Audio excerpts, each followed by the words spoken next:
El tema de hoy es la Guerra Fría. Vamos a tener como fin en mente el día de hoy reconocer las causas que promovieron el enfrentamiento entre socialistas y capitalistas, distinguiendo las repercusiones políticas, económicas, sociales y culturales, ¿vale? Ese es nuestro tema y lo que nosotros tenemos que reconocer en la sesión del día de hoy, ¿vale?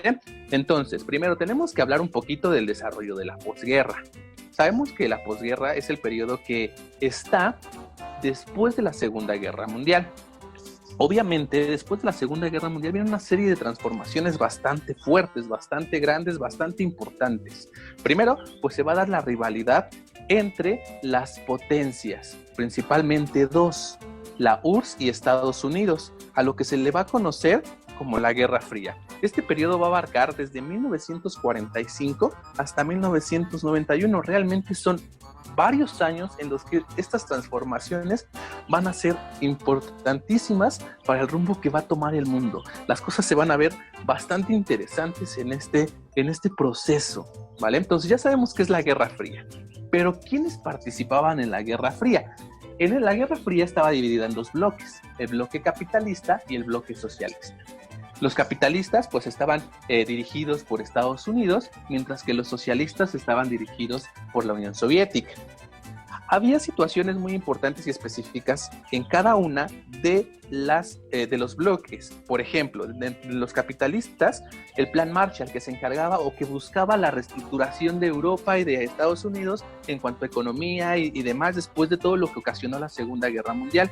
Por su parte, los socialistas tenían el Plan Molotov, que también querían esta reestructuración, esta ayuda económica y todo lo que conlleva esta parte, ¿vale?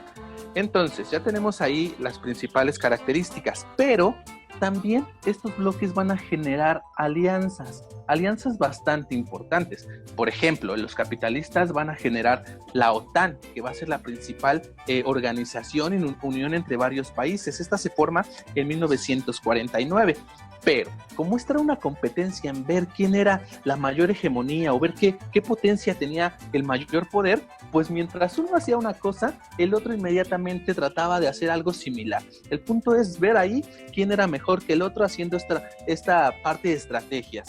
Entonces, mientras el bloque capitalista hacía la OTAN, el bloque socialista lo que buscaba o lo que realmente hizo fue el Pacto de Varsovia en 1955.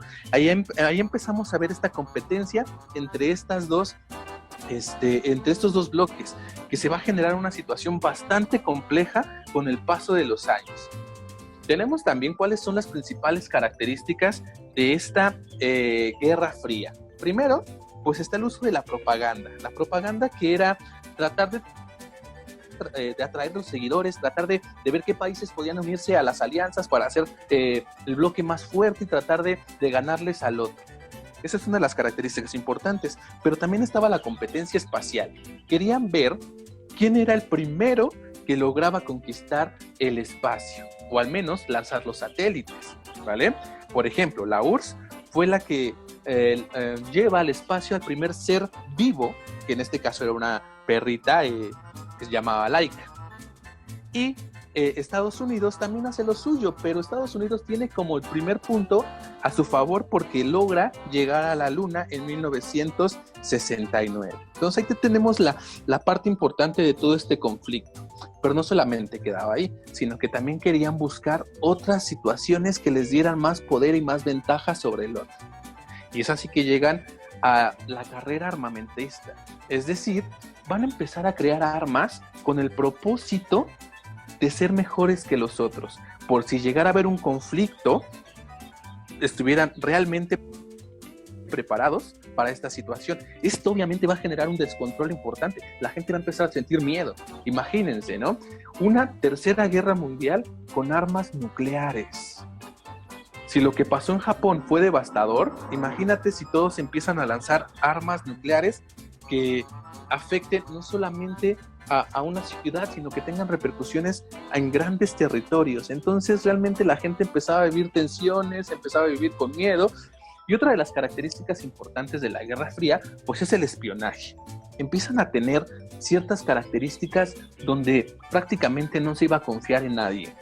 porque creían que cualquier persona iba a poder llegar ya sea a las organizaciones de Estados Unidos o a las organizaciones de la URSS con el propósito de investigarlos, saber qué es lo que están preparando, saber qué van a hacer para que ellos estén listos para contrarrestar todo eso que quieran preparar, ¿vale?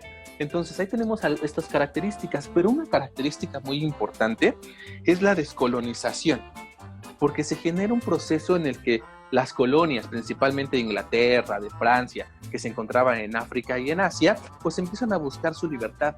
Ya no quieren estar bajo el dominio de ninguna potencia porque se han dado cuenta que pueden ellos tomar sus propias decisiones y de esa manera poder generar un cambio importante en su población. Y es así que también se empieza a generar el concepto del tercer mundo, es decir, van a ser aquellos países que no están ni dentro de los capitalistas ni de los socialistas, que apenas están buscando la forma de salir de esta situación complicada que se vive en la Guerra Fría. Entonces, por eso se genera el concepto de tercer mundo, ¿vale? Entonces ya tenemos ahí el proceso de descolonización y también las otras características de la Guerra Fría, ¿vale? Pero ¿cuáles fueron los efectos de la Guerra Fría? Primero, la tensión internacional es importante. La situación en el mundo empieza a ser bastante complicada. De hecho, hay que quedar dividido en dos ideologías, la capitalista y la socialista. Pero, antes de pasar a todo lo que conlleva lo demás, creo que tenemos que analizar un poquito lo que pasó con Alemania. La situación de Alemania fue complicadísima, ¿no? Primero, pues Alemania, después de la Segunda Guerra Mundial, pues como lo vimos en clase, pierde. Y eso ocasiona que tenga repercusiones bastante importantes y que van a ser devastadoras para Alemania. Por ejemplo, Alemania va a quedar dividida en 4 territorios. Uno para Estados Unidos, otro para Inglaterra, otro para Francia, otro para la Unión Soviética. Pero después resulta que Estados Unidos, Inglaterra y Francia van a decir que van a funcionar sus territorios. Esto lo hacen en 1949. Y esta situación lleva a formar a la República Federal Alemana, ¿vale? Y entonces todos esos 3 territorios se unen en uno solo. Y por la otra parte tenemos a la URSS con la República Democrática Alemana. Entonces, de 4 territorios que era Alemania, solo quedan divididos en 2. Y esto va a ser dividido de manera importante. A alguien se le va a ocurrir que va a construir un muro que divida estas 2 regiones, ¿vale? Entonces las cosas empiezan a ser bastante complicadas. Alemania tiene que buscar alternativas y solucionar todo lo que vive en este territorio. Ahora, tenemos ya lo del muro de Berlín, sabemos qué pasó con Alemania. Pasemos a los conflictos que también son importantes en este periodo. Como bien lo mencionaron, en la Guerra Fría no hay un conflicto directo entre Estados Unidos y la Unión Soviética, pero sí hay conflictos indirectos donde cada uno de ellos va a tener una pequeña participación para poder tener el control de ciertos países. Por ejemplo, lo que ocurre en la Guerra de Corea, porque ahí hay una invasión de Corea del Norte a Corea del Sur, que al final de cuentas se establece una zona desmilitarizada en donde se va a tener como un centro de paz y nadie va a poder involucrarse en este territorio. Pero también hay algo muy importante, es la Guerra de Vietnam, ¿vale? Primero, para entender un poquito más la Guerra de Vietnam, vamos a entender que Indochina francesa desaparece en 1954 y que se crean nuevas naciones como Laos, Camboya y Vietnam, que es el que nos interesa. Pero está dividido en 2, el norte y el sur. El norte apoyado por la Unión Soviética y el sur por Estados Unidos. Las cosas no estaban tan de acuerdo a las necesidades de toda la población y entonces hay una rebelión que va a ser conocida como el Vietcong. Este Vietcong va a buscar que Vietnam se una y lo consiguen, porque a partir de que se unen logran ganarle a Estados Unidos. La principal potencia a nivel mundial había sido derrotada por un país que pues prácticamente no es tan poderoso. Entonces eso representa una situación bastante importante para Estados Unidos, porque no tiene de otra. Además, la población de Estados Unidos no apoyaba prácticamente para nada la guerra de Vietnam. Entonces no tenía el apoyo de su gente y había perdido en Vietnam Estados Estados Unidos empieza a tener como una crisis de enfrentarse a estas derrotas, ¿vale? Y la otra parte es la crisis de los misiles, que ocurre en 1962, donde los soviéticos colocarían misiles en la isla de Cuba con el propósito de que si hay alguna situación, algún conflicto que tengan que atacar, pues inmediatamente tenían misiles para poder atacar a Estados Unidos. Eso, obviamente a Estados Unidos le genera muchísimo conflicto y ocasiona así que también Estados Unidos retire otros misiles que tenía en Turquía. Llegan a un acuerdo y prácticamente no pasa a mayores. Pero estos conflictos son los principales que nos van a generar la tensión del mundo, el miedo de que estalle una tercera guerra mundial, ¿vale? Entonces, después de estas situaciones pasamos a un periodo de distensión. Es decir, es un periodo donde va a haber disposición al diálogo. Sí tenemos broncas, sí tenemos muchos desacuerdos, pero también necesitamos llegar a diálogo. Y ese es el proceso de distensión. Es un proceso que va a ser desde 1962 a 1979, ¿vale? En este periodo de distensión se da el Tratado de No Proliferación de Armas Nucleares en 1968 y también el Tratado Estratégico de Limitación de Armas en 1972 y los Acuerdos de Helsinki en 1975. Este principalmente es donde se reconocían las nuevas fronteras. Después de las guerras y todo lo demás, se empiezan a reconocer los nuevos países. Pero este proceso de distensión llega a su fin porque la Unión Soviética entra en una guerra en Afganistán y eso ocasiona que haya otra vez ciertos desacuerdos entre Estados Unidos y la Unión Soviética, ¿vale? Esto es lo que venía en el primer recurso aquí que ustedes analizaron. Pasemos al siguiente, el conflicto del Medio Oriente. Esta región es importante porque tiene bastante petróleo y obviamente sabemos que el petróleo es muy importante a nivel mundial, por lo tanto las potencias querían tener cierto control sobre estas zonas, ¿vale? También en esta región había una diversidad de pueblos y religiones bastante grande. Había desde musulmanes, cristianos, judíos y árabes. Entonces ahí tenemos bastantes diferencias. Ahora, ¿cómo se genera este conflicto? Primero, después de la Primera Guerra Mundial, Inglaterra promete que se van a generar comunidades judías en Palestina. Entonces los judíos deciden ir a este lugar.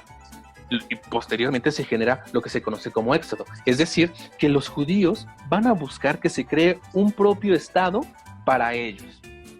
Pero toda la gente estaba inconforme con la situación.